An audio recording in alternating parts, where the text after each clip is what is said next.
ఏ విధంగా హత్తుకోవాలా, దేవుణ్ణి ఎలా స్తుతించాలా, దేవుణ్ణి ఏ విధంగా గణపరచాలా,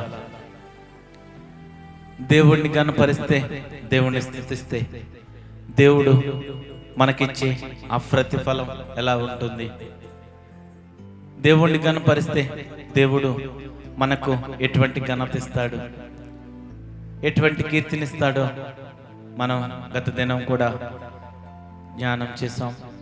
ఈ రాత్రికాల సమయంలో, ఉదయకాల సమయంలో దేవుడు ఏ మాటల ద్వారా అయితే మనతో మాట్లాడుతున్నాడో, దేవుని వాక్యాన్ని సరైన మార్గంలో మనం విని ఆ గ్రహింపు కలిగిన ఆ వినయము గల మనస్సుతో మనం దేవుని వాక్యాన్ని తెలుసుకుందాం. దేవుని వాక్యాన్ని తెలుసుకుందాం. మానవుడు లేకపోతే ఒక మనిషిగా ఉన్న మనము, మనుషులుగా ఉన్న మనము, విశ్వాసులుగా ఉన్న మనము, దేవుని శిష్యులుగా ఉన్న మనము దేవునికి సంతోషం కలిగించే విధంగా ఎలా జీవించాలి, దేవునికి సంతోషం ఇచ్చేవారుగా మనం ఎలా ఉండాలి, దేవుణ్ణి సంతోషపెట్టగలమా, మనం దేవుణ్ణి సంతోషపెట్టగలమా, దేవుణ్ణి సంతోషపెట్టగలమా, దేవుణ్ణి సంతోషపెట్టగలమా, దేవునికి సంతోషం కలిగించే విధంగా మనం ఏ విధంగా జీవించాలా, అసలు జీవించగలమంటావా? ఆలోచన చేసుకుంటే జీవించగలమంటావా? జీవించగలమంటావా? ఎందుకు జీవించలేం మనం? ఆలోచన చేసుకుందాం. ఈ రెండు ప్రశ్నలు మీ హృదయంలో ఆలోచన చేసుకోండి. బైబిల్ వాక్యంలో మనం చూస్తే, పరిశుద్ధ గ్రంథంలో చూస్తే దేవునికి స్నేహితులుగా కొంతమంది భక్తులు ఉన్నారు. దేవుని స్నేహితులుగా కొంతమంది భక్తులు ఉన్నారు. దేవునితో స్నేహం చేశారు, దేవునికి ఇష్టమైన వాళ్ళుగా, ఇష్టమైన బహుప్రియులుగా దేవునితో సహవాసం చేసిన వారు ఉన్నారు. దేవుణ్ణి సంతోషపరిచిన వారు ఉన్నారు. దేవుని మాట విని, దేవుని ఆజ్ఞలు గైకొని, ఆయన ఏ మాట అయితే చెప్పాడో ఎదురు చెప్పకుండా లోబడి ఆయన మాటలను అనుసరించి దేవుణ్ణి సంతోషపరిచిన భక్తులు బైబిల్లో ఉన్నారు, పరిశుద్ధ గ్రంథంలో ఉన్నారు. ఈ మధ్యాహ్న కాల సమయంలో మనం చూద్దాం, మన జీవితం దేవునికి సంతోషం కలిగించే జీవితంలా ఉందా? దేవుణ్ణి సంతోషపరిచే వ్యక్తులుగా, లేకపోతే దేవుని పిల్లలుగా మనమున్నామా అని మనం అనుకుంటున్నామేమో. దేవుణ్ణి సంతోషపరిచే పిల్లలుగా మనం ఉన్నామేమో అనుకుంటున్నామేమో, కానీ దేవుడు మానవుల విషయంలో, దేవుని పిల్లల విషయంలో చాలా దుఃఖపడుతున్నాడు, చాలా బాధపడుతున్నాడు, చాలా బాధపడుతున్నాడు. మరి దేవునికి స్నేహితులుగా నువ్వు వస్తావా? దేవునితో స్నేహం చేయడానికి నువ్వు వస్తావా? దేవునికి స్నేహం చేయడానికి నువ్వు వస్తావా? మరి చరిత్ర అంతట్లో దేవుడు తన సన్నిహిత స్నేహితులుగా ఉండడానికి కొంతమంది మానవుల్ని ఎన్నుకున్నాడు. కొంతమంది మానవుల్ని తన సన్నిహిత స్నేహితులుగా ఉంచుకోవడానికి కొంతమంది మానవుల్ని ఎన్నుకున్నాడు. ఉదాహరణకు మనం బైబిల్లో చూస్తే అబ్రహాముని తన స్నేహితుడిగా పిలుచుకున్నాడు. యెషయా గ్రంథం 41వ అధ్యాయం చదువుకుందాం. 41వ అధ్యాయం 8వ వచనం చదువుకుందాం. యెషయా గ్రంథము 41వ అధ్యాయం 8వ వచనం.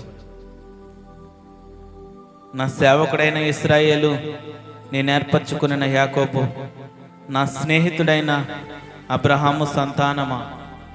మరి ఇక్కడ అబ్రహామును ఏ విధంగా పోలుస్తున్నాడంటే, అబ్రహామును ఏ విధంగా పిలుస్తున్నాడంటే, నా స్నేహితుడైన అబ్రహామా, నా స్నేహితుడైన అబ్రహామా అని పిలుస్తున్నాడు. అబ్రహాము కోసం ఆలోచన చేస్తే మనం, అబ్రహాము మరి దేవుని మాటకు లోబడి దేవుని మాటకు లోబడి మరి దేవుడు వెళ్ళమన్న ప్రదేశానికి వెళ్ళాడు. దేవుడు వెళ్ళమన్న ప్రదేశానికి వెళ్ళాడు.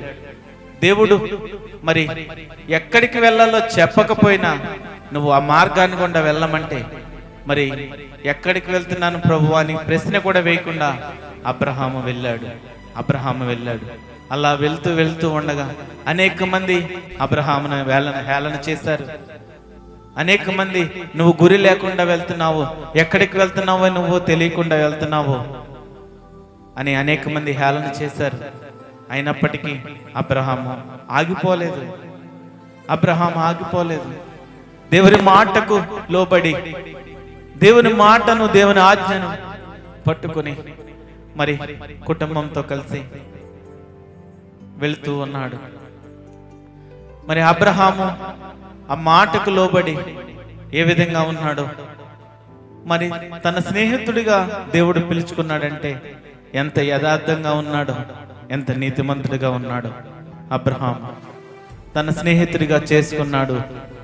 ఆ దేవుడు తన స్నేహితుడిగా పిలుచుకున్నాడు. మరి అబ్రహాము ఆ మాటలను ఆజ్ఞలను విని మరి దేవుడు వెళ్ళమన్న ప్రదేశానికి వెళ్ళినప్పుడు మరి ఆయన కోల్పోయినవన్నీ, ఆయన జీవితంలో కోల్పోయినవన్నీ మరలా దేవుడు ఏ విధంగా హెచ్చించాడంటే దేవుడు ఏ విధంగా ఇచ్చాడంటే అనేక మందికి గొప్ప జనముగా, అనేక మందికి ఆశీర్వాదకరముగా నువ్వు ఉంటావు, అబ్రహాము తండ్రిగా పిలువబడతావు అని దేవుడు వాగ్దానం చేశాడు. ఆదికాండము 12వ అధ్యాయము 22వ వచనంలో మనం చూద్దాం.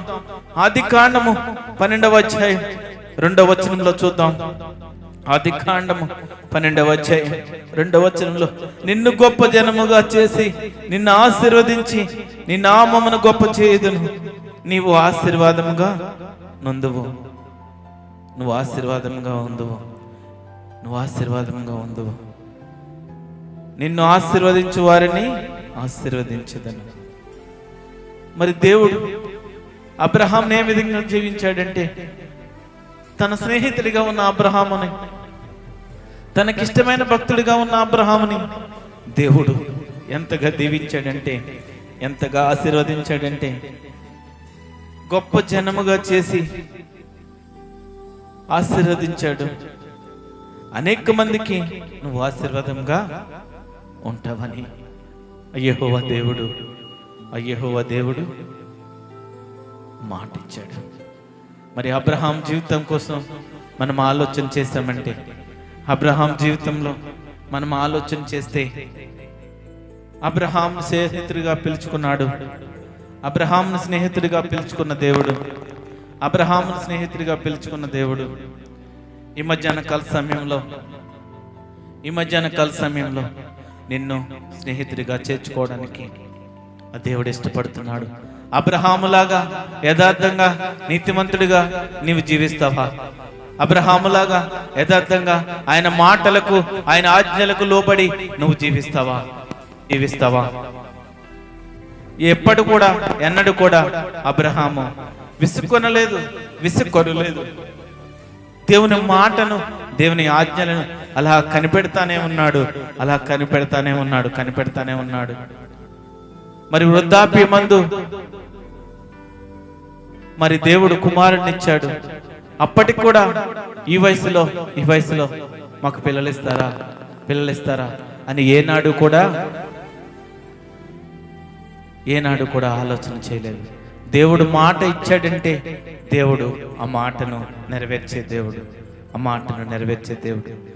అబ్రహాముని తన స్నేహితుడిగా పిలుచుకున్నాడు. అబ్రహాము దేవునికి విధేయుడిగా ఉండి, ఇష్టడిగా ఉండి, దేవుని ఆజ్ఞలకు, దేవుని మాటలకు లోబడి, దేవుని యందు భయభక్తులు కలిగి నమ్మకంగా యథార్థంగా ఉన్నాడు. అందుచేతనే దేవుడు అబ్రహామును దీవించాడు, ఆశీర్వదించాడు. అనేక మంది ప్రజలకు అబ్రహాము తండ్రిగా పిలువబడుతున్నాడు. ఈ లోకంలో ఉన్న క్రైస్తవులందరికీ అబ్రహాము తండ్రిగా పిలువబడుతున్నాడు. బైబిల్లో, పరిశుద్ధ గ్రంథంలో మరొక వ్యక్తిని కూడా దేవుడు స్నేహితుడిగా పిలుచుకున్నాడు.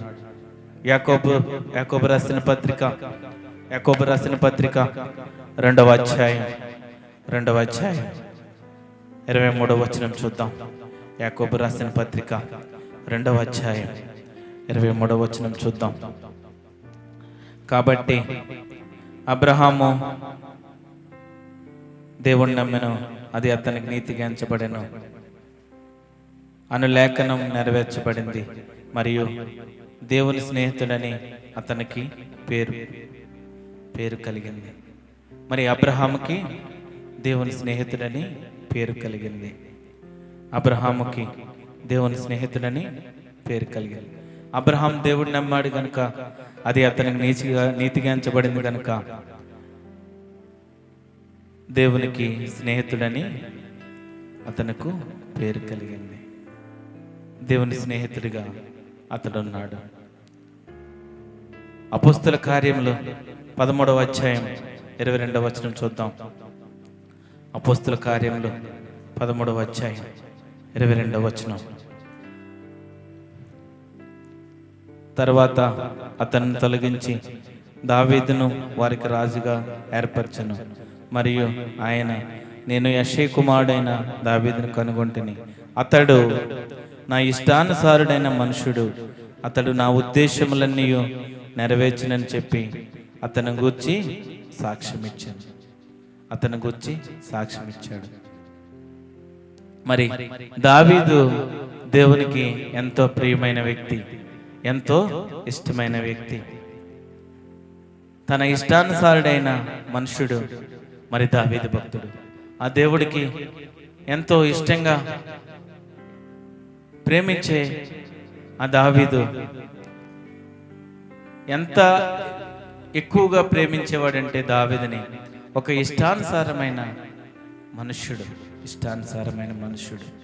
ఎందుకంటే ఆయన ఉద్దేశాలన్నీ నెరవేర్చేవాడు.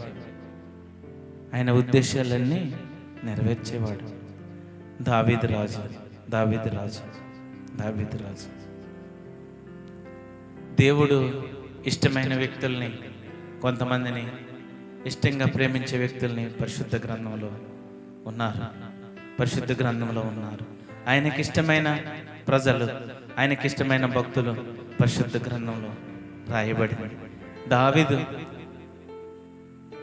దావీదు కీర్తనల గ్రంథంలో చూస్తే, యెహోవా నా కాపరి, నాకు లేమి కలగదంటున్నాడు. మరి దేవుడిని ఎంతగా ప్రేమిస్తున్నాడంటే దావీదు, ఎంతగా దేవుణ్ణి విశ్వసిస్తున్నాడంటే, దావీదు భక్తుడు ఎంతో ప్రేమ కలిగి, ఎంతో ఇష్టంగా దేవుణ్ణి ప్రేమిస్తున్నాడు, దేవుణ్ణి ఆరాధిస్తున్నాడు, దేవుణ్ణి స్తుతిస్తున్నాడు. మరి దేవుడు దావీదును ఎప్పుడు కూడా విడిచిపెట్టలేదు. ఒకానొక సమయంలో దావీదు పాపం చేసినప్పుడు కూడా తన ఇష్టమైన ఆ దావీదును వదిలిపెట్టుకోలేదు. అయినప్పటికీ మరి దావీదు భక్తుడు ఆ తప్పును తెలుసుకుని మరి 54వ కీర్తన గ్రంథము 54వ అధ్యాయంలో ఎంతో పశ్చాత్తాపడుతూ దేవుణ్ణి వేడుకుంటున్నాడు, దేవుణ్ణి క్షమాపణలు అడుగుతున్నాడు. కీర్తన గ్రంథము 51వ అధ్యాయము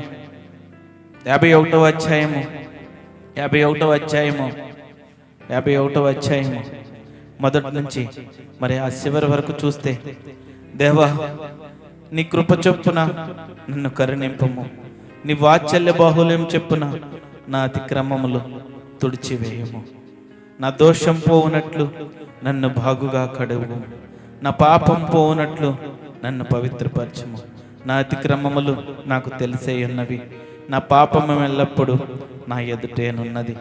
దేవునికి విజ్ఞాపన చేస్తున్నాడు.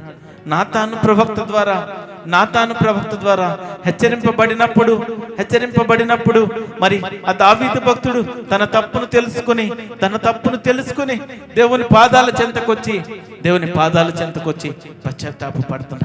పశ్చాత్తాపడుతున్నాడు. ఒకవేళ ఈ మధ్యాహ్న కాల సమయంలో దేవుడు స్పష్టంగా నీతో మాట్లాడుతున్నాడు. పాపపు జీవితంలో ఉన్నావా, పాపంలో ఉన్నావా, దేవుడు నీ పాపాలను కడుగుతున్నాడు. నీ పాపాలను కడగడానికి సిద్ధంగా ఉన్నాడు. నీ పాపాలను కడగడానికి సిద్ధంగా ఉన్నాడు. నిన్ను తన ఇష్టమైన భక్తుల్లో చేర్చుకోవడానికి, తన స్నేహితుడిగా నిన్ను చేర్చుకోవడానికి ఆ దేవుడు ఇష్టపడుతున్నాడు. ఆ దేవుడు ఇష్టపడుతున్నాడు. నీ హృదయాన్ని దేవునికి ఇచ్చి నీ పాపాలను కడుక్కొని ఆ దేవుని యొద్దకు వస్తావా? ఆ దేవుని యొద్దకు వస్తావా? నీ పాపాలని ఆయన రక్తంలో కడుక్కుంటావా? నీ పాపాలని ఆయన రక్తంలో కడుక్కుంటావా? నీ పాపాలని ఆయన రక్తంలో కడుక్కుంటావా? దావీదు భక్తుడు మరి ఎంత ఇష్టమైన భక్తుడు అంటే, తనకిష్టానుసారమైన భక్తుడు ఎవరైనా ఉన్నారంటే దావీదు భక్తుడు. దావీదు భక్తుడు. దావీదు భక్తుడు. అనేక సార్లు సాతాను మనల్ని అనేక విషయాల్లో శోధించి మనల్ని పాపంలో ఎప్పుడు పడవేయాలా, ఎప్పుడు పాపంలోకి తీసుకువెళ్ళాలా అని సాతాను ఆలోచిస్తూ ఉంటాడు. సాతాను ఆలోచిస్తూ ఉంటాడు. కానీ ఆ సాతాను ఎదుర్కోవాలంటే నీలో నా పరిశుద్ధ గ్రంథం ఉండాలా. ఆ పరిశుద్ధ గ్రంథాన్ని, ఆ దేవుని వాక్యాన్ని నువ్వు తెలుసుకున్నప్పుడు మాత్రమే నీలో ఏ పాపము ఉండదు. ఏ పాపము నీలో ఉండదు. దావీదు భక్తుడు ఏ విధంగా అయితే పశ్చాత్తాపడ్డాడు ఈ మధ్యాహ్న కాల సమయంలో, నీ పశ్చాత్తాపం ఆ దేవుని పాదాలు చెంత పెట్టు. ఏ దుఃఖంతో అయితే, ఏ పాపంతో అయితే ఉన్నావో ఆ పాపాలన్నీ వదిలిపెట్టి దేవుని పాదాలు చెంతకురా. దేవుని పాదాలు చెంతకురా. నిన్ను విడిపించగలిగిన దేవుడు, నిన్ను స్నేహితుడిగా చేసుకునే దేవుడు, నిన్ను ఇష్టంగా మార్చుకునే దేవుడు, అజీవం కలిగిన దేవుడు, అజీవం కలిగిన దేవుడు, అజీవం కలిగిన దేవుడు. దావీదు భక్తుడు ఇష్టానుసారమైన భక్తుడు, ఇష్టానుసారమైన మనుషుడు. ఈ మధ్యాహ్న కాల సమయంలో దేవునికి నువ్వు ఇష్టానుసారమైన భక్తుడిగా, లేకపోతే ఇష్టమైన భక్తుడిగా, స్నేహితుడిగా ఉండాలని ఆలోచన చేస్తున్నావా? దేవుని పాదాలు చెంతకురా. దేవుని పాదాలు చెంతకురా. దేవుని పాదాలు చెంతకురా. నీ పాపాలన్నీ ఆయన రక్తంలో కడుగుతాడు. ఆయన రక్తంలో కడుగుతాడు. నేను పాపంలో పుట్టినవాడను, పాపంలోనే నా తల్లి నన్ను గర్భమును ధరించును. నీవు అంతరంగములో సత్యం కోర్చున్నావు, ఆంతర్యమును నాకు జ్ఞానము తెలియజేయదవు. నేను పవిత్రుడన్నట్టు హిస్సోపుతో నా పాపము పరిహరింపు. ఆ పశ్చాత్తాపం నీలో ఉండాలా. ఆ పశ్చాత్తాపం కలిగిన ప్రార్థన నీలో ఉండాలా. నీ జీవితంలో పశ్చాత్తాపం లేకపోతే, నీ జీవితంలో ఆ పశ్చాత్తాపం లేకపోతే దేవునికి స్నేహితుడిగా నువ్వు ఉండలేవు. దేవునికి ఇష్టమైన వ్యక్తిగా నువ్వు ఉండలేవు. దేవునికి ఇష్టమైన వ్యక్తిగా ఉండాలి. ప్రతి విషయంలో కూడా ఎక్కడైనా తప్పిపోయావా, ఎక్కడైనా దూరంగా, దేవునికి వ్యతిరేకంగా పాపం చేసావేమో, దూరంగా ఉంటూ దేవుని దుఃఖపరుస్తున్నావేమో, దేవుని పాదాల ఎదుట పశ్చాత్తాపడు. నీ పాపాలన్నీ ఆయన రక్తంలో కడుగుతాడు.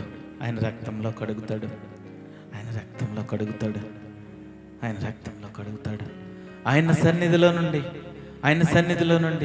మనం తప్పిపోకుండా,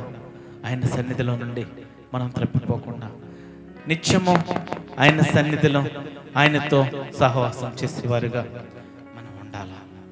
మనం ఉండాలా. ఈ మధ్యాహ్న కాల సమయంలో ఈ మాటలు ఎవరైతే వింటున్నారో దేవుడు నిన్ను ప్రేమిస్తున్నాడు. దేవుడు నిన్ను స్నేహితుడిగా చేసుకోవాలని ఇష్టపడుతున్నాడు. దేవుడు ఇష్టమైన వ్యక్తిగా నిన్ను చేసుకోవాలని ఆశపడుతున్నాడు. దేవుని యొద్దకు వచ్చి ఇష్టంగా దేవుని మాటకు లోబడి యథార్థంగా జీవించు. దానియేలు గ్రంథము 9వ అధ్యాయం 23వ వచనం మనం చూద్దాం. దానియేలు గ్రంథము 9వ అధ్యాయం 23వ వచనం. నీవు బహుప్రియుడవు గనుక నీవు విజ్ఞాపన చేయనారంభించినప్పుడు ఈ సంగతిని నీకు చెప్పుటకు వెళ్ళవలెనని ఆజ్ఞ బయలుదేరాను. కావున ఈ సంగతిని తెలుసుకొని నీవు కలిగిన దర్శన భావమును గ్రహింపు. మరి ఇక్కడ మనం దానియేలు భక్తుడిని కూడా చూస్తే, దానియేలు ప్రవక్తను మనం చూస్తే తనకు బహుప్రియునిగా ఉన్నాడు, బహుప్రియునిగా ఉన్నాడు. నీవు బహుప్రియుడవు కనుక, నీవు బహుప్రియుడవు. మరి దానియేలు ప్రవక్త దేవునికి ఇష్టమైన వ్యక్తి, బహుప్రియుడిగా ఉన్నాడు. మానవుల్లో మరి కొందరిని స్నేహితులుగా ఉండడానికి యెహోవా ఎందుకు ఎన్నుకున్నాడు? యెహోవా అబ్రాహామును, దావీదును, దానియేలును తన స్నేహితులుగా ఎందుకు పరిగణించాడు? ఎందుకు పరిగణించాడు? మరి అబ్రహాం మాట విన్నాడు కనుక అబ్రహాం చేతుల్ని అబ్రహాం స్నేహితుడిగా ఎంచుకున్నాడు. అబ్రహాం స్నేహితుడిగా ఎంచుకున్నాడు. మరి దానియేలు ప్రవక్త కూడా దేవునికి ఇష్టంగా జీవించాడు, దేవునికి ఇష్టమైన భక్తుడు, దేవునికి ఇష్టమైన భక్తుడు. ఇంకా బైబిల్ గ్రంథంలో అనేక మంది దేవునికి ఇష్టమైన భక్తులు ఉన్నారు. దేవుని ఇష్టానుసారంగా, దేవుణ్ణి నమ్మకంగా, యథార్థంగా, నీతిమంతులుగా ప్రేమించే భక్తులు అనేక మంది ఉన్నారు. ఈ మధ్యాహ్న కాల సమయంలో దేవునికి ఇష్టమైన భక్తుడిగా నువ్వు జీవించగలుగుతావా? దేవుణ్ణి సంతోషపెట్టేవారుగా, దేవుణ్ణి సంతోషపరిచేవారిగా నువ్వు ఉంటావా? దేవుణ్ణి సంతోషపరిచే వ్యక్తిగా నువ్వు ఉంటావా? దేవుణ్ణి సంతోషపరచాలంటే ఆ దేవుని ప్రేమ, ఆ దేవుని శక్తి, ఆ దేవుని మహిమ, ఆ దేవుని వాక్యం నీలో ఉండాలా.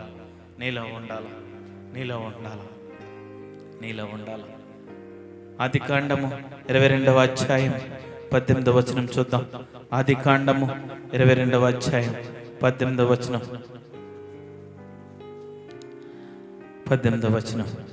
మరియు నీవు నా మాట వినినందున భూలోకములోని జనములన్నీ నీ సంతానము వలన ఆశీర్వదించబడును, నా తోడని ప్రమాణం చేసి ఉన్నానని యెహోవా సెలవిచ్చినని.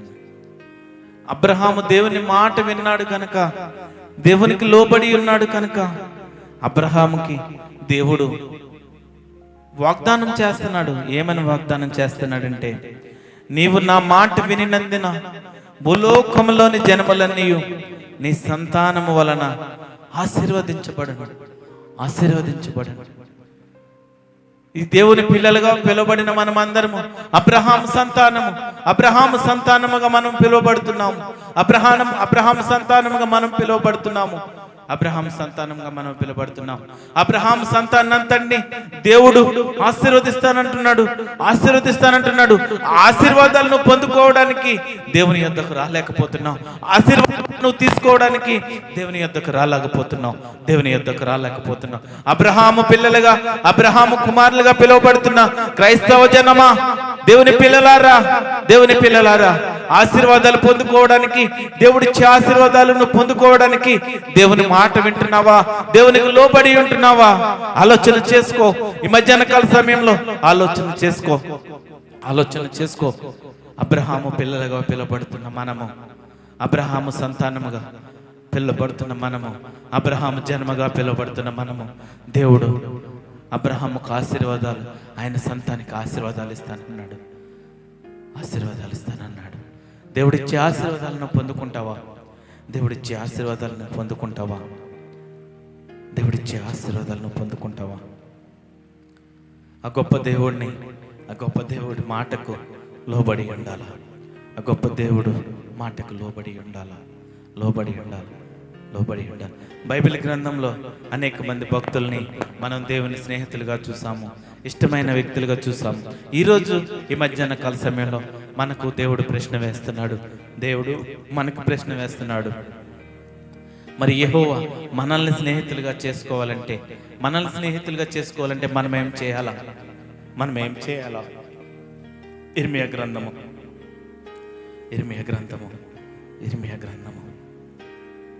7వ అధ్యాయం. ఇర్మియా గ్రంథము 7వ అధ్యాయం. ఇర్మియా గ్రంథము 7వ అధ్యాయం 23వ వచనం చూద్దాం. 7వ అధ్యాయం 23వ వచనం చూద్దాం. నా మాటలు మీరు అంగీకరించిన ఎడల నేను మీకు దేవుడనయ్యుందును, మీరు నాకు జనులయ్యుందురు. మీకు క్షేమము కలుగునట్లు నేను మీకు ఆజ్ఞాపించుచున్న మార్గమంతటి యందు మీరు నడుచుకొనండి. అయితే మరి దేవుడి మాటలు ఏం చెప్తున్నాయంటే, మీరు నా మాటలు మీరు అంగీకరించిన ఎడల నేను మీకు దేవుడినయ్యుందును, మీరు నాకు జనులయ్యుందురు. మీకు క్షేమం కలిగినట్లు మీకు ఆజ్ఞాపిస్తున్నాడు. మార్గమంతట్లో నడుచుకోమని చెప్తున్నాడు. మార్గమంతట్లో నడుచుకోమని చెప్తున్నాడు. మనం ఎప్పుడైతే యెహోవాకు లోబడతామో, ఆ దేవునికి లోబడతామో, ఆయన మనల్ని స్నేహితులుగా చేసుకుంటాడు. స్నేహితులుగా చేసుకుంటాడు. ఇష్టమైన వ్యక్తులుగా మనం ఉంటాం. ఎప్పుడైతే ఆ యెహోవా దేవుడికి, ఆ ప్రభు అయిన యేసుక్రీస్తుకి ఎప్పుడైతే నువ్వు లోపడతావో, ఎప్పుడైతే నువ్వు దేవుని మాట అనుసరించి, దేవుని ఆజ్ఞలు అనుసరించి, దేవునికి లోబడి యథార్థంగా జీవిస్తావో, నీతిమంతుడిగా జీవిస్తావో, పరిశుద్ధంగా జీవిస్తావో, అప్పుడు దేవునికి నువ్వు స్నేహితుడిగా ఉంటావు. దేవుడు నీతో స్నేహం చేయడానికి ఇష్టపడతాడు. దేవుడు నీతో సన్నిహితంగా ఉండడానికి ఇష్టపడతాడు. దేవుడు నీతో సహవాసం చేయడానికి ఇష్టపడతాడు. నీతో సహవాసం చేయడానికి ఇష్టపడతాడు. ఆయనకు లోబడాలా, ఆయనకు లోబడాలా, ఆయన మాటలు గైకొనాలా. ఆయనకు లోబడి ఆయన మాటలు గైకొన్నప్పుడు మాత్రమే దేవునితో స్నేహం చేయగలం. దేవునితో స్నేహం చేయగలం. ఈ రోజైనా ఒక తీర్మానం తీసుకుంటావా? ఈ రోజైనా ఒక తీర్మానం తీసుకుంటావా? ఈయన మాటలు వింటున్న ప్రజలకు ఈ రోజైనా ఒక తీర్మానం తీసుకుంటావా? దేవునికి లోబడతావా? దేవునికి లోబడతావా? ఆయన మాటను, ఆయన ఆజ్ఞలను గైకొని దేవునితో స్నేహం చేయడానికి ఇష్టపడతావా? యెహోవా దేవుడు నీతో స్నేహం చేయడానికి సిద్ధంగా ఉన్నాడు. ఆయన సమీపంగా వెళ్తావా? సమీపంగా వెళ్తావా? నా దేవుడు ఎటువంటి దేవుడు అంటే, జీవము కలిగిన దేవుడు, ఉన్నవాడు అన్నవాడు. ఒక్క మాట సెలవిచ్చాడంటే నీ జీవితాలు వెలుగుకరంగా మారిపోతాయి. వెలుగుకరంగా మారిపోతాయి. ఆయన మాటకు లోబడతావా? ఆయన మాటకు లోబడతావా? పరిశుద్ధ గ్రంథంలో అనేక మంది ఆయన మాటకు లోబడి ఆయన ఇచ్చిన ఆశీర్వాదాలు పొందుకున్న వ్యక్తులు ఎంతో మంది ఉన్నారు. ఆయన మాటకు లోబడినప్పుడు మాత్రమే మనం ఆశీర్వాదాలు పొందుకోగలం. ఆయన మాటను నువ్వు పక్కన పెడుతున్నావా? పెడచెవున పెడుతున్నావా? ఆయన మాటను వినలేకపోతున్నావా? ఆ యెహోవా మాటను విననల్లని ప్రజలకు శ్రమ. ఆయన మాటలను విననల్లని ప్రజలకు శ్రమ కలుగుదని. మరి ఆ శ్రమలో ఆయన మాట వినకుండా నువ్వు శ్రమల పాలవడానికి సిద్ధంగా ఉన్నావా? లేకపోతే ఆయన మాటకు, ఆయన ఆజ్ఞలకు లోబడి యథార్థంగా దేవునితో స్నేహం చేయడానికి ఇష్టపడుతున్నావా? దేవునితో స్నేహం చేయడానికి ఇష్టపడుతున్నావా? ఆలోచన చేసే విధానాన్ని దేవుడు నీకు ఇచ్చాడు. ఆ వివేకమైన ఆలోచన నీ హృదయాన్ని ఎప్పుడైతే నీ మాటలను విని నీ హృదయంలో ఎప్పుడైతే మార్పు కలుగుతుందో ఆ పరిశుద్ధ దేవుణ్ణి నువ్వు అంగీకరిస్తావు.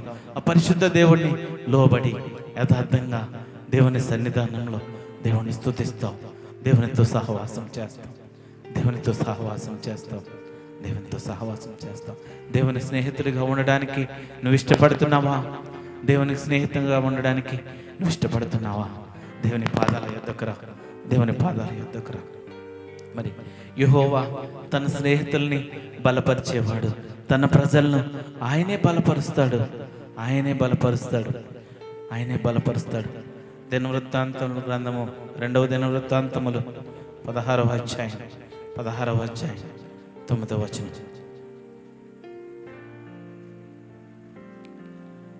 16వ అధ్యాయం 9వ వచనం చూద్దాం.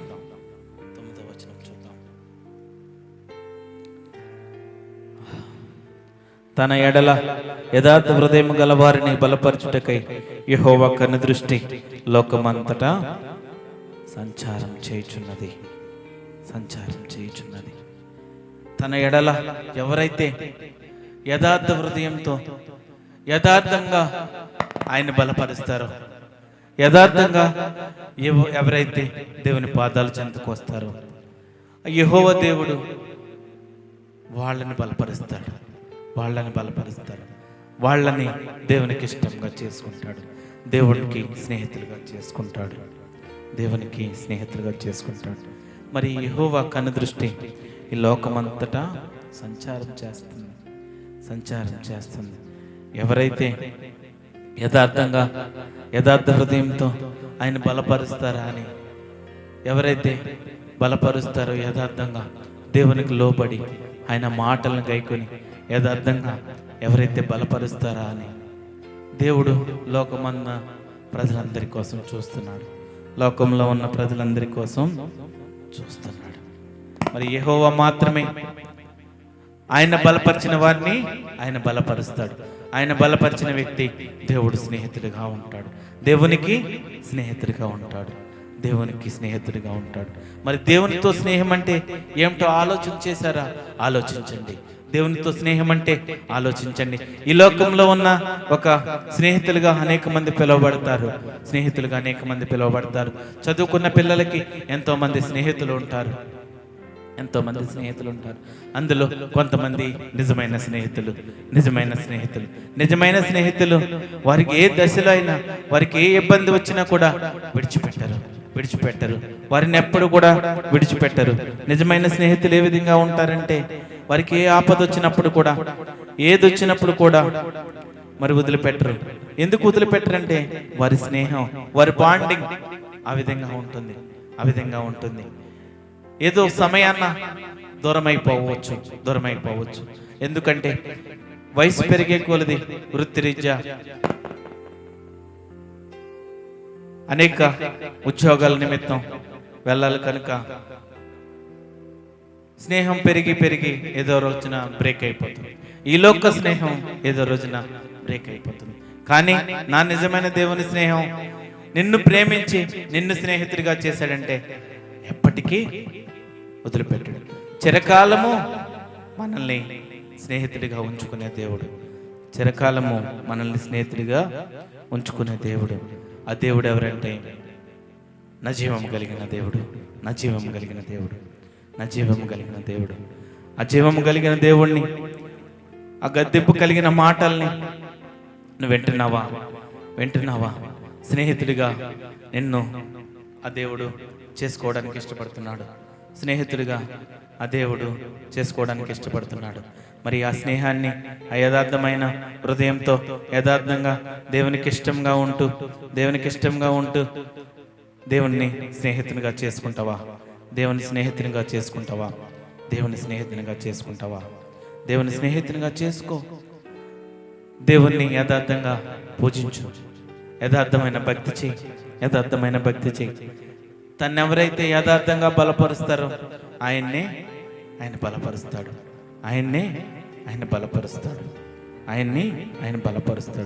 దేవుడు స్నేహితుడిగా చేసుకుంటానంటున్నాడు.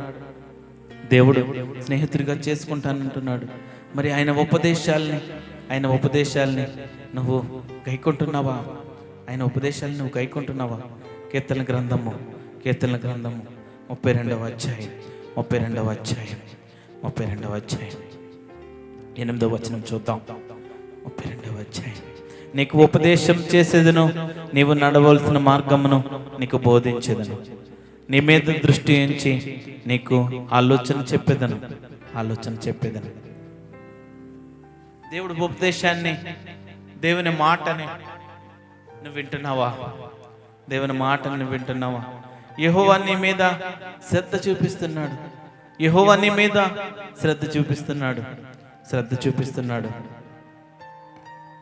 ఆయన కాలాన్ని నిర్దేశిస్తున్నాడు. ఆయన మాటకు లోబడాలి. ఆయన నీకు సంరక్షకుడిగా ఉన్నాడు. ఒక తల్లి, తండ్రి లేకపోతే నీ అన్నదమ్ములు ఏ విధంగా అయితే నీకు ఏదైనా సమస్య వచ్చినప్పుడు రావడానికి లేకపోతే నిన్ను సంరక్షించడానికి ప్రయత్నం చేస్తారు, దేవుణ్ణి స్నేహితుడిగా ఉంచుకుంటే, దేవుణ్ణి నీ రక్షకుడిగా అంగీకరిస్తే, దేవునికి నువ్వు సహవాసం చేస్తే ఆయనే నిన్ను సంరక్షించేవాడు, ఆయనే నిన్ను కాపాడేవాడు. ఆయనే ఎన్ని శోధనలు వచ్చినప్పటికీ, ఎన్ని పరీక్షలు వచ్చినప్పటికీ కూడా దేవుడు నీకు సహాయం చేస్తాడు. దేవుడు నీకు సహాయం చేస్తాడు. దేవుడు నీకు సహాయం చేస్తాడు. దేవుడు నీకు సహాయం చేస్తాడు. కాబట్టి మనం పూర్ణ హృదయంతో యెహోవాను సేవించినప్పుడు, మన భారం అంతా యెహోవా మీద మోపినప్పుడు, యెహోవా మాటకు లోబడి ఆయన ఆజ్ఞలు గైకొన్నప్పుడు దేవుడు మనతో సహవాసం చేయడానికి ఇష్టపడుతున్నాడు. మనతో సహవాసం చేసి మనల్ని స్నేహితులుగా పిలుచుకోవడానికి, స్నేహితులుగా ఉండడానికి ఆయన ఇష్టపడుతున్నాడు. కీర్తన గ్రంథము 55వ అధ్యాయం 22వ వచనంలో మీరు పూర్ణ హృదయంతో యెహోవాను సేవించమంటున్నాడు. పూర్ణ హృదయంతో యెహోవాను సేవించమంటున్నాడు. మన భారం అంతా ఆ యెహోవా మీద వేస్తే, మన భారం అంతా ఆ యెహోవా మీద వేసి ఆ యెహోవాను స్తుతిస్తే, మరి దేవుడు మనల్ని ఏ సమస్యల నుంచైనా విడిపించగలిగిన దేవుడు. కీర్తనల గ్రంథము 16వ అధ్యాయం 8వ వచనంలో మరి సదాకాలము యెహోవా యందు మన గురి ఉంటే, మన గురి ఆయన యందు నిలుచుకున్నప్పుడు ఆయన కుడి పార్శ్వమందు ఉన్నాడు కనుక మనం కదల్చబడం. మరి సదాకాలము యెహోవా యందు మన గురి ఉండాలి. మన గురి ఎల్లప్పుడు కూడా, మన పరుగు పందెం, మన విశ్వాసం, మన ఓపిక ఎప్పుడు కూడా ఆయన వైపే ఉండాలా. యెహోవా యందు మన భారం వేసి ఆయన్ని ఆరాధించి స్తుతించినప్పుడు మాత్రమే యెహోవా మనకు సమీపంగా ఉంటాడు. కీర్తనల గ్రంథము 63వ అధ్యాయము 8వ వచనం మనం ఒకసారి చూద్దాం. కీర్తనల గ్రంథము 63వ అధ్యాయం చదువుకుందాం.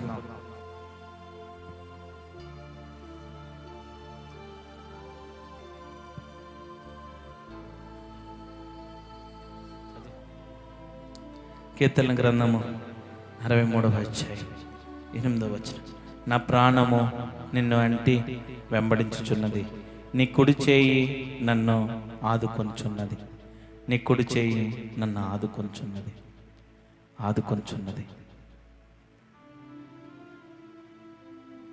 మరి దేవుడు మనం ఎప్పుడైతే ఆ దేవాది దేవునికి మన ప్రాణాత్మ దేహాలు ఎప్పుడైతే సమర్పించుకుంటామో, ఎప్పుడైతే మన ప్రాణాలు, మన దేహం, మన శరీరం దేవుని ఆత్మలో ఎప్పుడైతే ఉంటుందో, ఆత్మీయతగా మనం ఎప్పుడైతే ఆలోచన చేస్తామో, ఆత్మీయతలో ఎదుగుదల కోసం ఎప్పుడైతే మనం ఉంటామో, దేవుని నామాన్ని ప్రచురించే వారిగా మనం ఉంటాం. మరి దావీదు భక్తుడు ఏం చెప్తున్నాడంటే నా ప్రాణము నిన్ను అంటుకొని వెంబడించుచున్నది. ఆయన ప్రాణము ఆయన్ని అంటుకొనిచున్నది అంటున్నాడు. ఏ సమయంలో ఈ కీర్తన రాశాడంటే, మరి దావీదు యోధా అరణ్యంలో ఉండగా ఈ కీర్తన రాశాడు. ఆయన ప్రాణం ఆ యెహోవా దేవుణ్ణి అంటిపెట్టుకుని ఉన్నది. మరి నీ ప్రాణం ఏ విధంగా ఉంది ఆలోచన చేసావా? దావీదు భక్తుడు యోధా అరణ్యంలో ఉన్నప్పుడు ఆ దేవునికి విజ్ఞాపన చేస్తున్నాడు, నా ప్రాణము నిన్ను అంటిపెట్టుకుని ఉన్నది, నీ కుడి చేయి నన్ను ఆదుకుంటున్నదని దావీదు భక్తుడు చెప్తున్నాడు. మరి దేవుణ్ణి సంతోషం కలిగించే విధంగా మనం జీవించడానికి ఆ దేవుణ్ణి అంటిపెట్టుకుని ఉంటే, ఆ దేవుణ్ణి, యెహోవా దేవుణ్ణి మనం యథార్థంగా ఆరాధిస్తే దేవుడు మాత్రమే మనకు సహాయం చేయగలడు. ఆ యెహోవా దేవుడు నీకు స్నేహితులుగా ఉండడానికి ఇష్టపడుతున్నాడు. నిన్ను బహు ఇష్టుడైన ప్రియుడిగా ఉంచుకోవడానికి దేవుడు ఇష్టపడుతున్నాడు. మీరు ఒక విషయాన్ని ఆలోచించాలా. ఆ యెహోవా దేవుడు మిమ్మల్ని స్నేహితులుగా ఉంచుకోవడానికి ఇష్టపడుతున్నాడు, బహుప్రియులుగా ఉంచుకోవడానికి ఇష్టపడుతున్నాడు. మనం ఏ విధంగా ఉండాలంటే యథార్థంగా ఉండాలా, దేవుని మాటకు లోబడి ఉండాలా, దేవుని ఆజ్ఞకు లోబడి ఉండాలా. దేవుని ఏ మాట అయితే మనల్ని, ఏ ఆజ్ఞ అయితే దేవుడు వాగ్దానాలు ఇచ్చాడో, ఆజ్ఞల గుండా, ఆ మాటల గుండా దేవుని మాటకు లోబడి యథార్థంగా తనను బలపరిస్తే, తనను సేవిస్తే ఆయన మనల్ని స్నేహితులుగా సమీపంగా ఉంచుకుంటాడు, స్నేహితులుగా ఉంచుకుంటాడు. దేవుడు మనల్ని సమీపంగా లేకపోతే స్నేహితులుగా ఉంచుకోకుండా సాతాను మనల్ని చెడగొట్టాలని ఎన్నో ప్రయత్నాలు చేస్తాడు. సాతాను మరి దేవుడికి ఒక సవాలు విసిరింది. మానవుల విషయంలో సాతాను ఏమని సవాల్ చేస్తున్నాడంటే మరి అపవాదైన సాతాను దేవుని సర్వాధిపత్యాన్ని ఎలా సవాల్ చేశాడంటే, దేవుడు అబద్ధికుడనంటూ ఆదాము హవ్వలు మంచి చెడులను తామే నిర్ణయించుకోకుండా యెహోవా అడ్డుపడడం ద్వారా ఆయన న్యాయంగా ప్రవర్తించలేదని సాతాను ఆరోపించాడు. ఆది కాండంలో మరి ఆదాము హవ్వల కోసం ఆలోచన చేస్తే మరి దేవుడు న్యాయంగా ప్రవర్తించలేదని సాతాను ఆరోపించాడు. దేవుణ్ణి శోధించిన వాడు ఎవరంటే సాతాను. దేవుణ్ణి శోధించిన వ్యక్తి ఎవరైనా ఉన్నారంటే అది సాతాను. ఈరోజు మనం దేవునితో సహవాసం చేయడానికి, దేవుని సన్నిహితంలో వెళ్ళడానికి, దేవుని స్నేహితులుగా మారడానికి ఆ సాతాను మనకు అడ్డుబండగా ఉన్నాడేమో. సాతాను క్రియలన్నీ, సాతాను వక్ర మార్గాలన్నీ నిన్ను దేవుని దగ్గరగా చేయకుండా, దేవునికి దగ్గరికి వెళ్లకుండా సాతాను అడ్డుపడుతున్నాడు. దేవునితో సహవాసం చేయాలంటే, దేవునితో సన్నిహిత సహవాసంతో ఉండాలంటే, దేవునికి స్నేహితునిగా ఉండాలంటే, దేవునికి ఇష్టమైన వ్యక్తిగా ఉండాలంటే నీలో దేవుని వాక్యం ఉండాలా. నీతిమంతుడిగా, యథార్థంగా, పరిశుద్ధంగా ప్రవర్తించినప్పుడు, దేవుని కొలిచినప్పుడు, దేవుని సేవించినప్పుడు ఆ సాతాను క్రియలన్నీ నిన్నేమీ చేయలేవు. మరి యోబు భక్తుల కోసం మనం ఆలోచన చేస్తే మరి ఆయన చాలా మంచి వ్యక్తి. యోబు భక్తుడు యథార్థవంతుడు, న్యాయవంతుడు. యోబు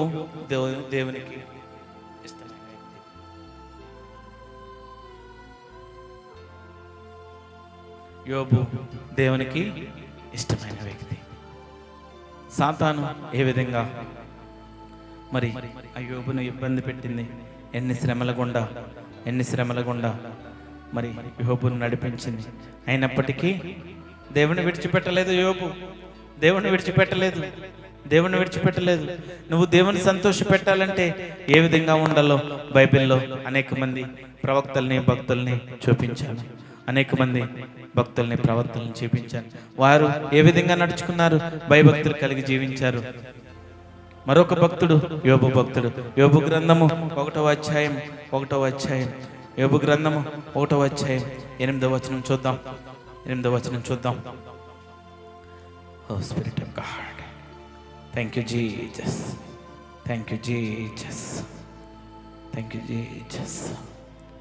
అందుకు యెహోవా, నీవు నా సేవకుడైన యోబు సంగతి ఆలోచించుతివా? అతడు యథార్థవంతుడును, న్యాయవంతుడునై దేవుని యందు భయభక్తులు కలిగి చెడుతనము విసర్జించిన వాడు. భూమి మీద అతని వంట వాడెవడను లేడు. భూమి మీద యోబు లాంటి భక్తుడు ఎవరు లేరు. దేవుని సేవించడంలో యథార్థంగా, నీతివంతుడిగా, న్యాయంగా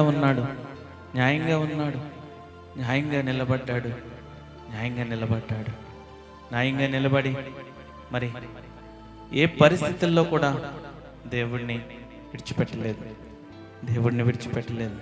9వ వచనం 11వ వచనం వరకు చూస్తే,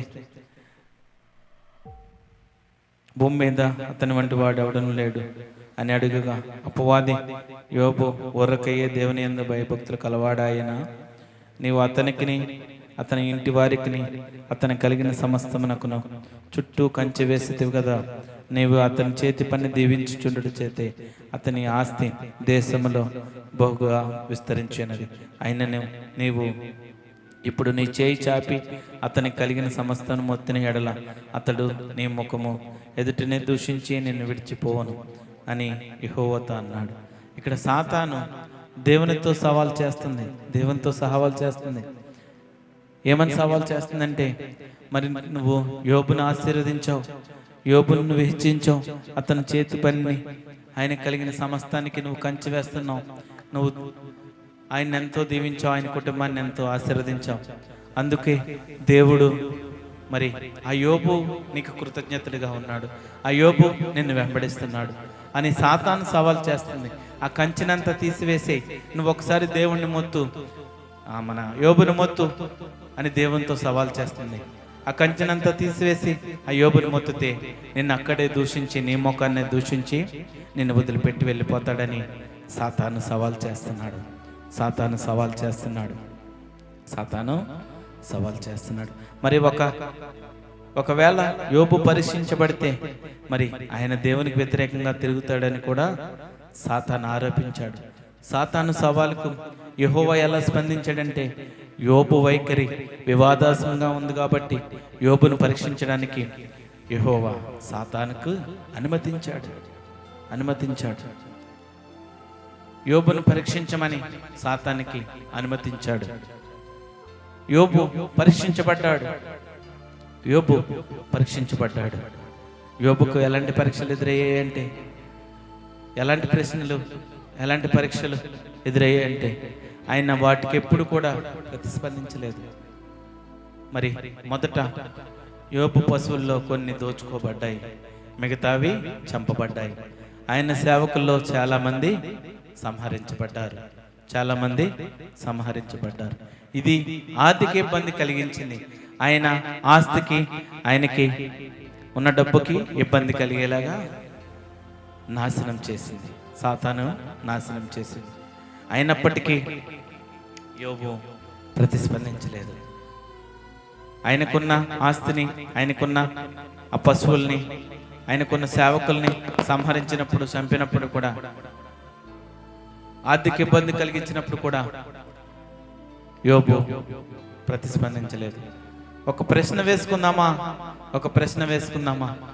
సాతాను నిన్ను పరీక్షించినప్పుడు, పరిశోధించినప్పుడు, దేవునికి ఇష్టమైన పిల్లలుగా ఉన్న మీరు, దేవుని విశ్వాసులుగా ఉన్న మీరు, ఆ పరీక్షల సమయంలో సాతాను నిన్ను పరీక్షించే సమయంలో, లేకపోతే దేవుడు నిన్ను శోధించే సమయంలో దేవునికి యథార్థమైన భక్తి, యథార్థంగా జీవిస్తున్నావా? నీ భక్తి ఏ విధంగా ఉంటుంది? నిన్ను పరీక్షించినప్పుడు, నిన్ను శోధించినప్పుడు,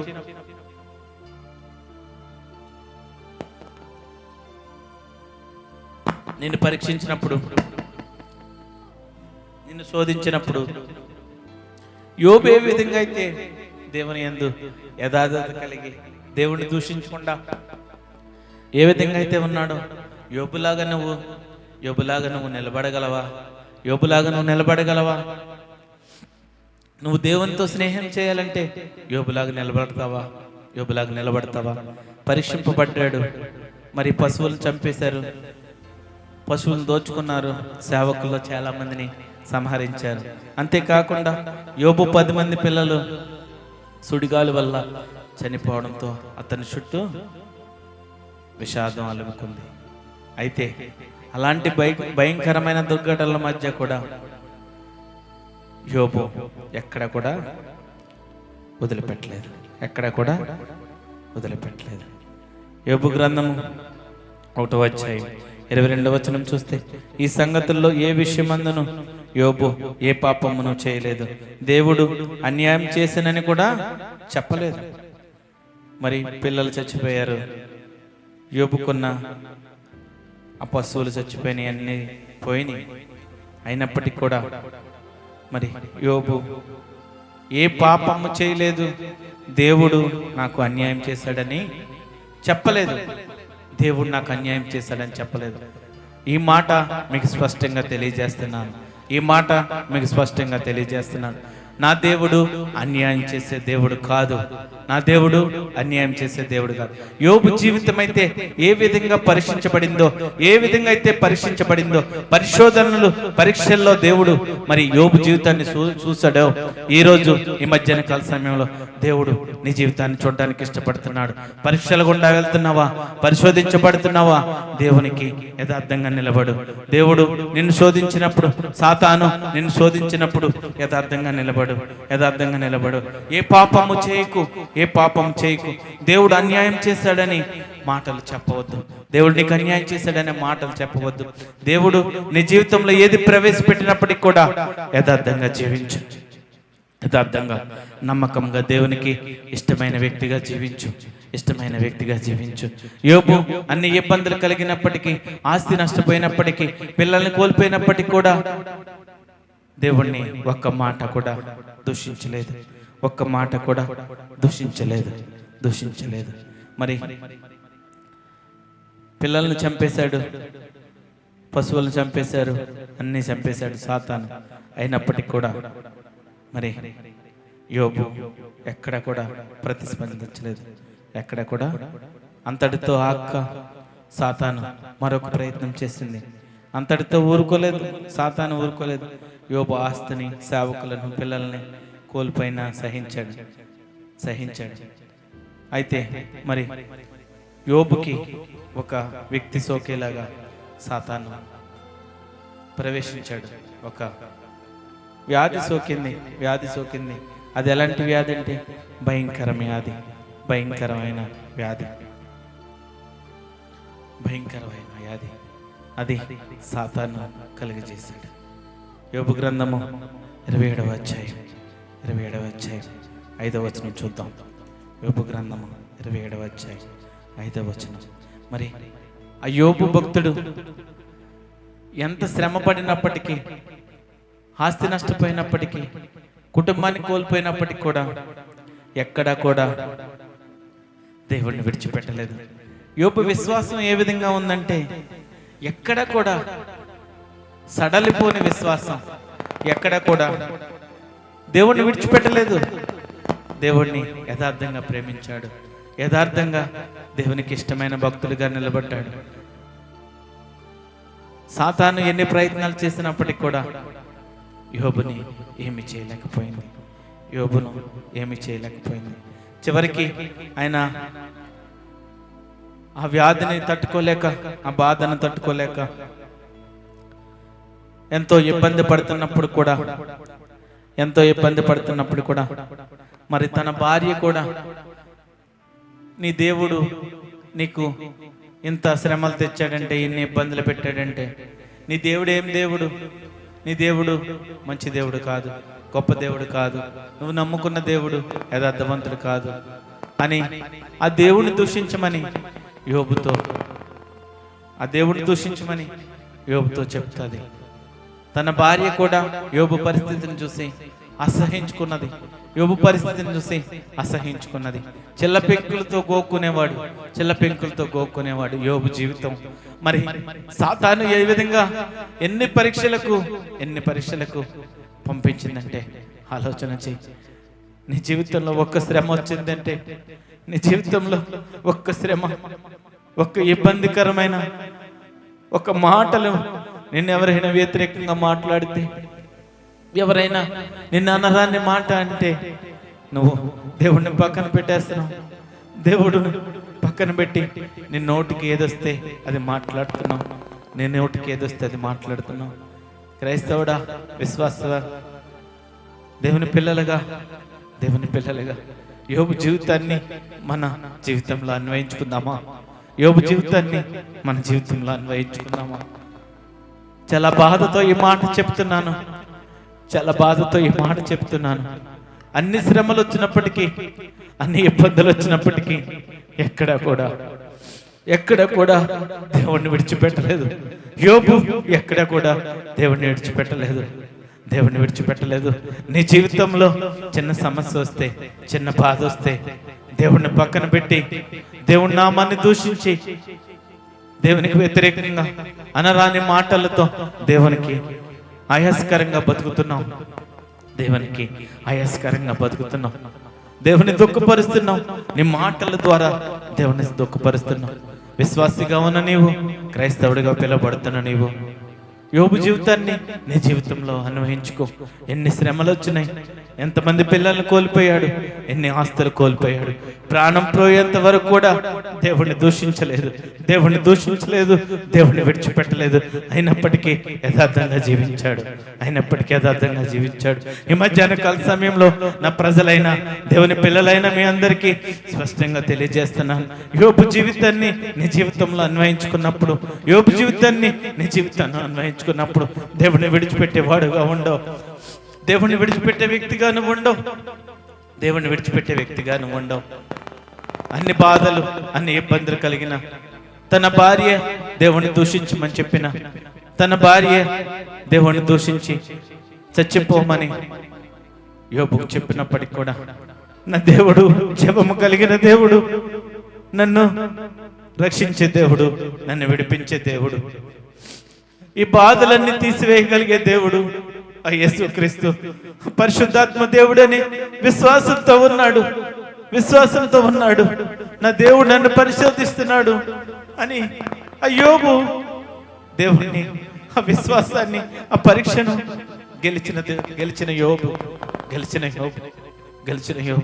ఈ మధ్యాహ్న కాల సమయంలో నీ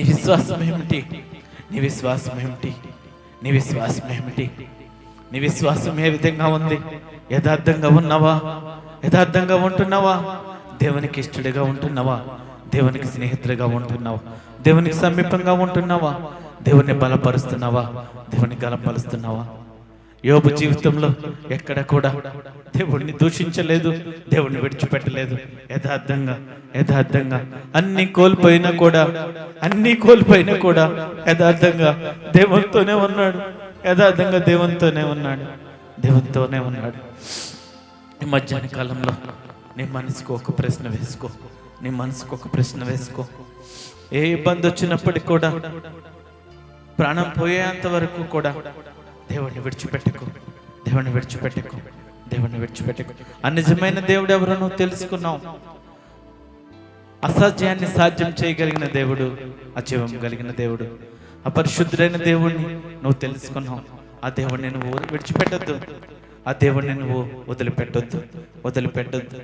యోబు ఏ విధంగా అయితే తన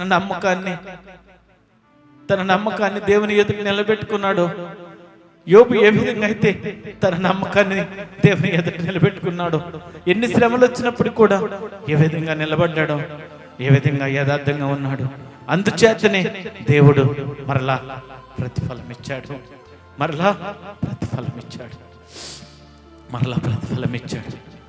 నీకు ప్రతిఫలం కలగాలంటే, నిన్ను దేవుడు ఆశీర్వదించాలంటే, నేను దేవుడు దీవెనకరంగా ఉంచాలంటే, కోల్పోయినవన్నీ మళ్ళీ నీకు తిరిగి రావాలంటే, నీ భక్తి, నీ విశ్వాసం ఏ విధంగా ఉంది? ఏ విధంగా ఉంటున్నావు? నువ్వు ఏ విధంగా భక్తి చేస్తున్నావు? దేవునికి నమ్మకంగా ఉంటున్నావా? దేవునికి యథార్థంగా ఉంటున్నావా? దేవునికి ఇష్టడిగా ఉంటున్నావా? మరి అపవాది సాతాను విసిరిన సవాల్ని యోబు ఏ విధంగా ఎదుర్కొన్నాడో, మరి దేవుని విశ్వాసిగా, దేవుని పిల్లలుగా ఎన్నో సంవత్సరాల నుంచి మందిరానికి వెళ్తున్నామేమో, దేవునికి ఇష్టంగా జీవించలేకపోతున్నామేమో. శ్రమలు వచ్చినప్పుడు, బాధలు వచ్చినప్పుడు, ఇబ్బందులు వచ్చినప్పుడు దేవుని వదిలిపెట్టేస్తున్నావా? శ్రమలు వచ్చినప్పుడు, బాధలు వచ్చినప్పుడు దేవుని వదిలిపెట్టేస్తున్నావా? దేవుడు నీ జీవితంలో ఉన్నాడని అనుకుంటున్నావా? దేవుడు నీ జీవితంలో ఉన్నాడని ఆలోచన చేస్తున్నావా?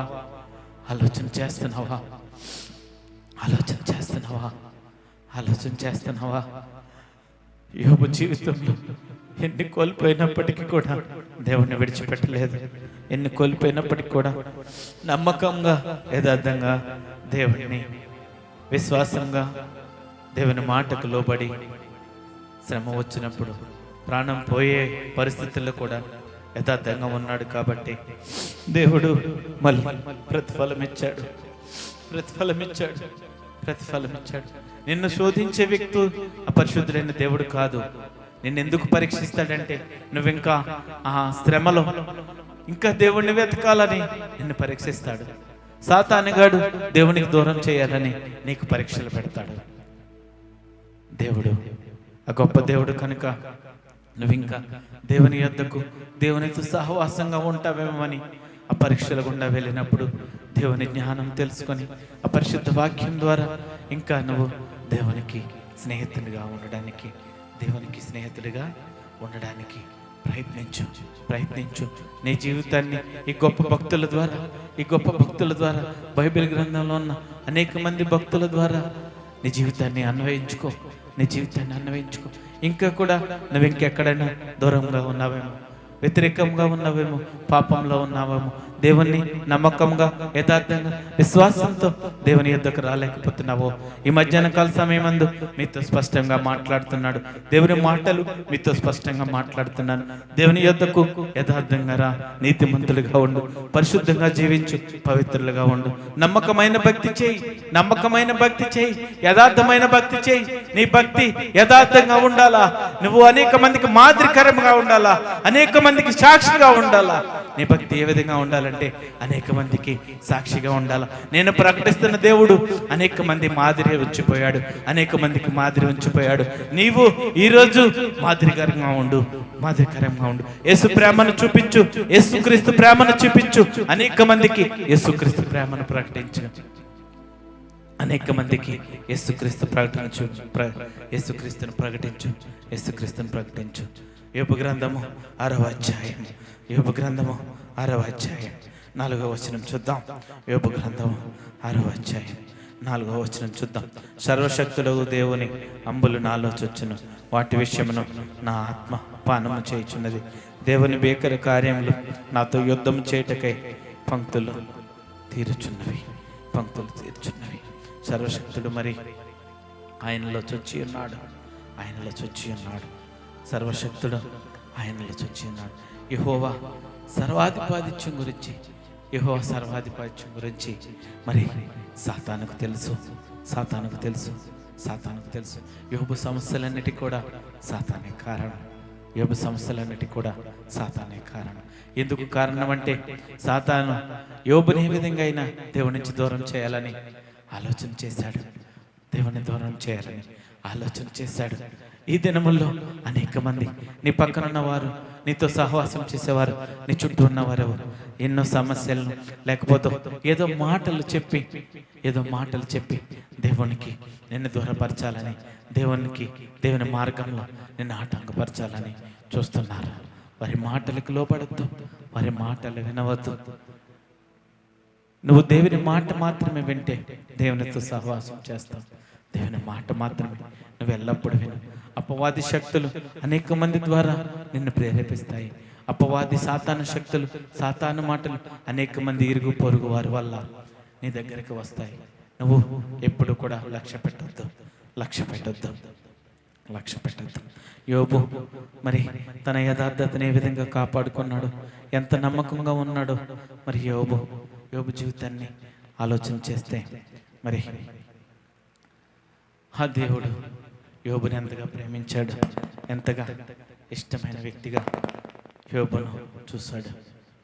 యోబు దేవుని పట్ల నమ్మకంగా ఉండడం వల్లే మరి ఆ నమ్మకం, ఆ విశ్వాసాన్ని చూచి దేవుడు మరలా కోల్పోయినవన్నిటికీ మళ్ళీ రెండింతలుగా తిరిగి ప్రతిఫలం ఇచ్చాడు. ఆ దేవునిపై విశ్వాసాన్ని కలిగి ఉన్నందుకే మరలా ఆయన నమ్మకాన్ని బట్టి ఆయనకి ప్రతిఫలం ఇచ్చాడు.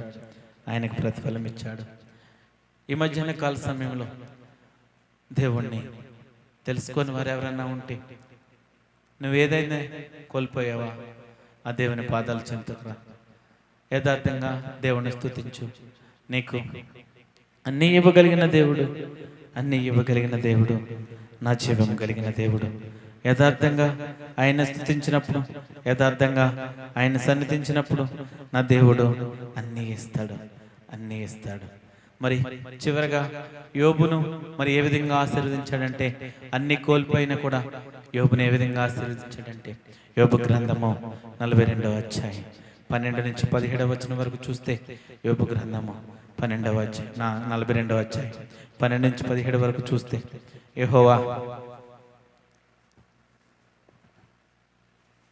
యెహోవా యోబును మొదట ఆశీర్వదించినంత కంటే మరి అధికముగా ఆశీర్వదించును. అతనికి 14,000 గొర్రెలను, 6,000 ఒంటెలను, 1000 జతల ఎడ్లను, 1000 ఆడుగడుదలను కలిగను.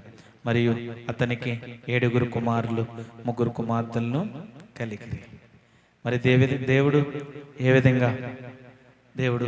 విధంగా ఆశీర్వదించాడో, దేవుడు ఏ విధంగా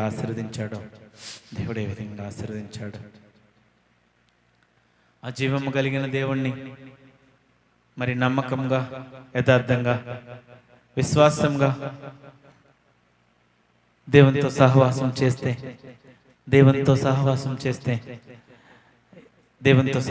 చేస్తే ఆయన్ని నిన్ను స్నేహితుడిగా, దేవునికి ఇష్టమైన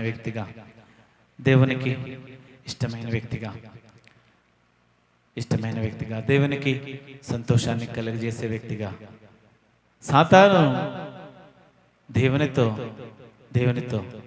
యోబును పరీక్షిస్తానన్నప్పుడు దేవుడు ఆజ్ఞ ఇచ్చాడు, మాట ఇచ్చాడు. ఏంటంటే పరీక్షించు.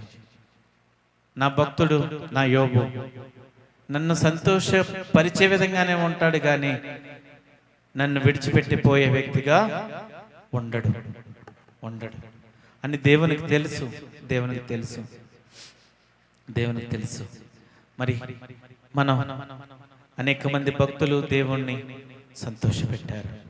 తన బాధల్లో కూడా, ఇబ్బందుల్లో కూడా ఎక్కడా కూడా దేవుణ్ణి విడిచిపెట్టలేదు.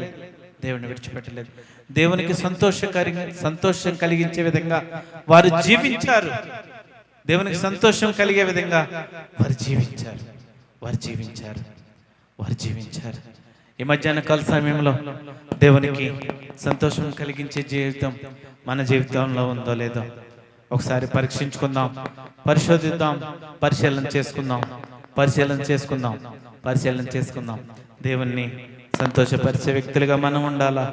దేవునికి ఇష్టమైన భక్తులుగా మనం ఉండాలా. దేవునికి స్నేహితులుగా మనం ఉండాలా. దేవునికి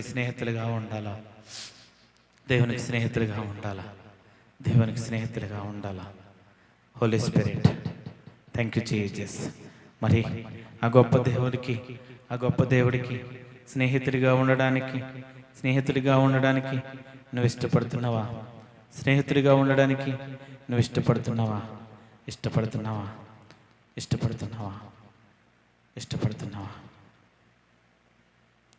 ఇష్టపడుతున్నావా?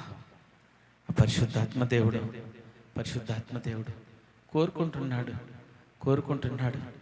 మిమ్మల్ని కోరుకుంటున్నాడు. ఒక తీర్మానం చేసుకోండి. ఎన్ని శ్రమలు వచ్చినప్పటికీ, ఎన్ని ఇబ్బందులు వచ్చినప్పటికీ దేవుడిని విడిచిపెట్టద్దు. మీరు దేవుడిని విడిచిపెట్టద్దు. వాక్యం ద్వారా స్పష్టంగా మాట్లాడుతున్నాను మీతో. దేవుడిని విడిచిపెట్టద్దు. దేవుడిని విడిచిపెట్టే వ్యక్తిగా ఉన్నావేమో. దేవుడిని విడిచిపెట్టే వ్యక్తిగా ఉన్నావా? దేవుడిని విడిచిపెట్టే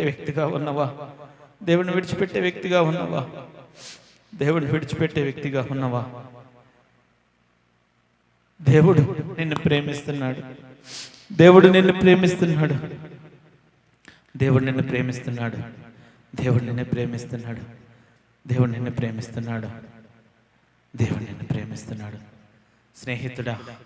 స్నేహితుడా, నా ప్రాణ స్నేహితుడా, ఆపదలో నన్ను ఆదుకుని నిజమైన స్నేహితుడా.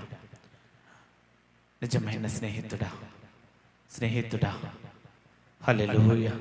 నన్నెంతో ప్రేమించినావు, నా కోసం మరణించినావు.